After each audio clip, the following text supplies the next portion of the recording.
વડોદરા જિલ્લાના શિનોરમાં 5 વર્ષની બાળકીની હત્યાના આરોપીએ પોલીસ કસ્ટડી દરમિયાન ભાગવાનો પ્રયાસ કર્યો.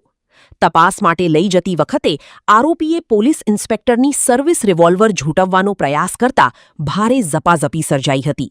ઝપાઝપી દરમિયાન અચાનક ગોળી છૂટતા એક ગોળી પોલીસ વાહનના કાચમાંથી પસાર થઈ જ્યારે બીજી ગોળી આરોપીના પગમાં વાગી હતી.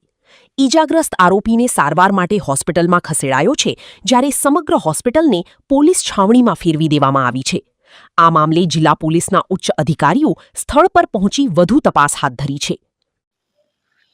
આજે રાત્રે તકરીબન સાંજના 8 વાગ્યાની આસપાસ શિનોર પોલીસ સ્ટેશનના સેક્સ્યુઅલ અસોલ્ટ પોક્સો અને મર્ડરના અક્યુઝડ અનિલ રાઠોડિયાને પોલીસ કસ્ટડી દરમિયાન સેગવાથી શિનોર પોલીસ સ્ટેશન જતા વખતે રસ્તાની અંદર પોલીસ ગાડીની અંદર પોલીસનું એક સર્વિસ વેપન છીનવાની પ્રયત્ન કર્યું અને એ ઝપાઝપી દરમિયાન અક્યુઝ દ્વારા એક રાઉન્ડ ફાયર કરવામાં આવ્યું, જો કે ડ્રાઈવરના નજીકથી નીકળીને બહાર જતો રહ્યો અને ઝપાઝપી દરમિયાન બીજું એક રાઉન્ડ અક્યુઝના પગની અંદર વાગ્યું છે.